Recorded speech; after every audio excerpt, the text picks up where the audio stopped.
My name's Daniel Bushell. The hidden truth about Hillary Clinton coming up. War crimes mainstream media can't mention. The Benghazi ambassador's buried cable. And that infamous cackle explained.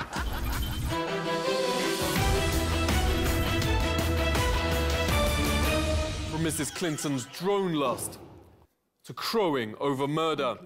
Yes, we came, we saw, he died. The head of the State Department has made America more hated and targeted in the world, for some nations, even more than George W. Hillary Clinton calls Mubarak a friend of the family. Enraged Egyptians hurl shoes, bottles and tomatoes at her bulletproof car and taunt her on Monica Lewinsky.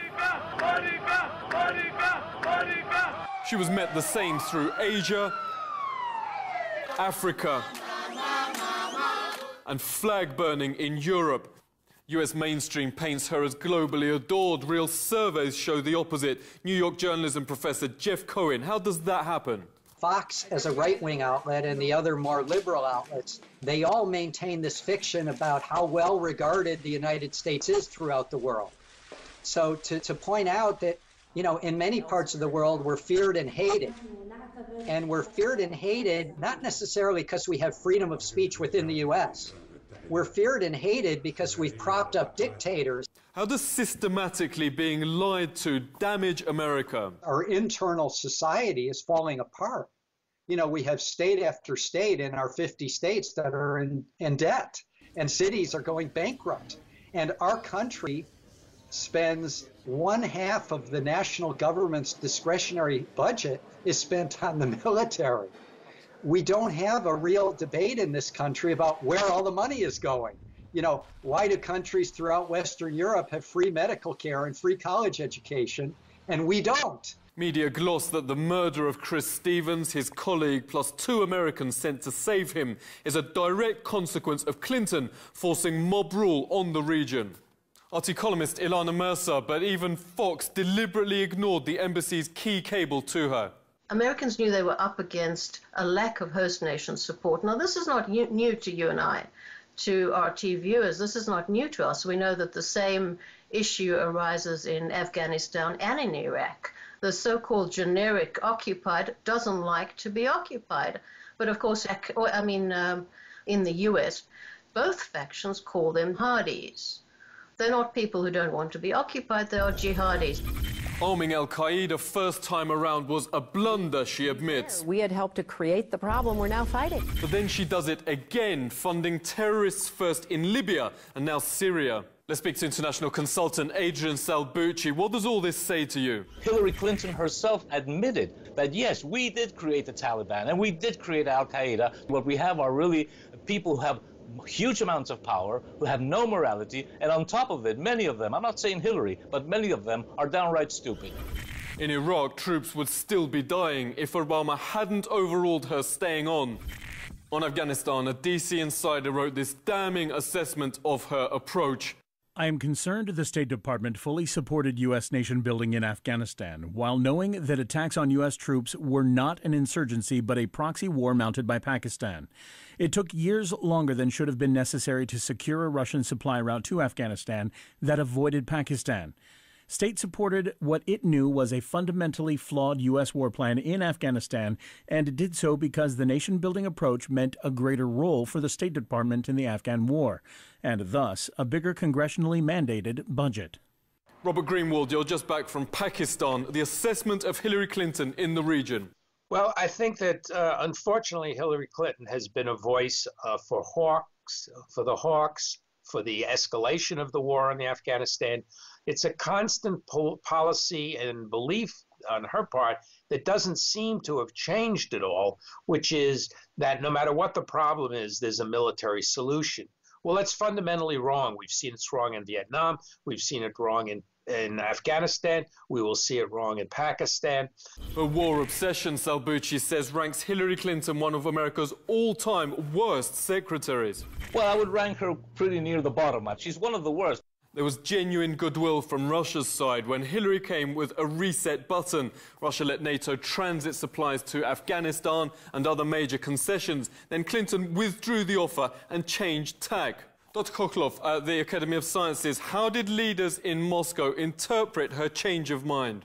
The United States need to have an enemy. It's a great way to express to the public opinion why people have to invest heavily into building new anti-ballistic missiles, into developing their military-industrial complex and wars all over the world.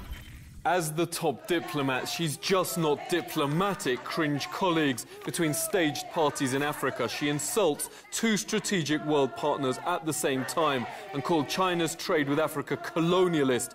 For those remembering centuries of African slavery and annexation by whites, that's one insult too far. China's intention is different to that of Europe, which to date continues to attempt to influence African countries for its sole benefit. In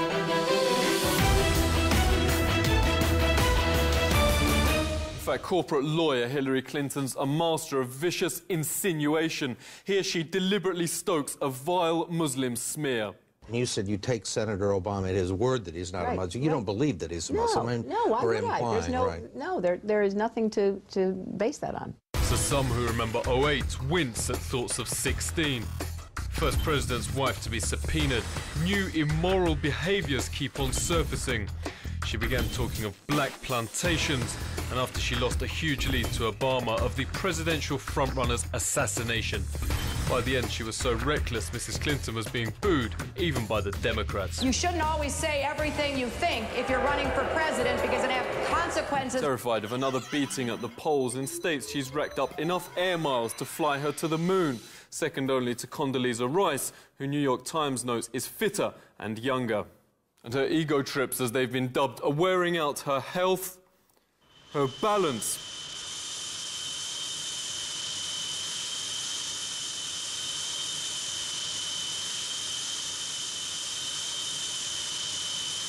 And her memory. Mike Gravel, when you queried her sending US soldiers into Iran, she gave off this strange cackle. I'll give you a chance to respond.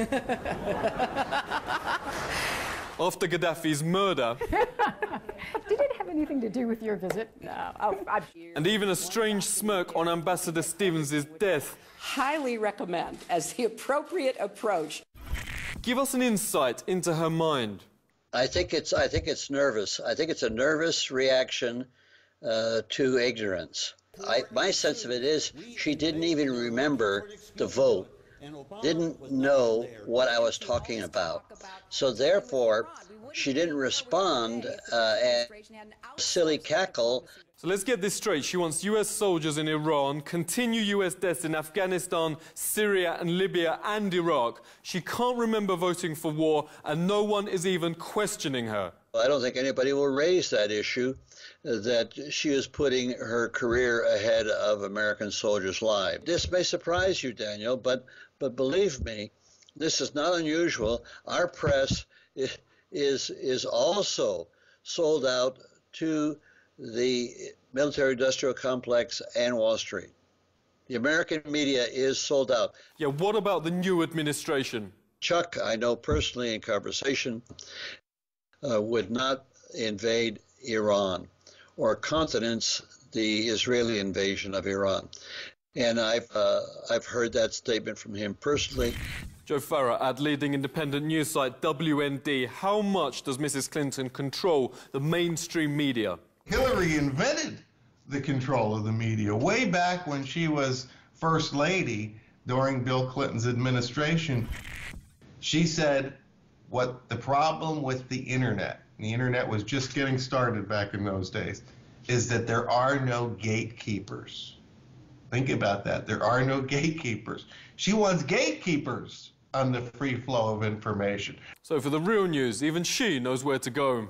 The Russians have opened up an English language network. I've seen it in a few countries, and it's quite instructive. This is The Truth Seeker.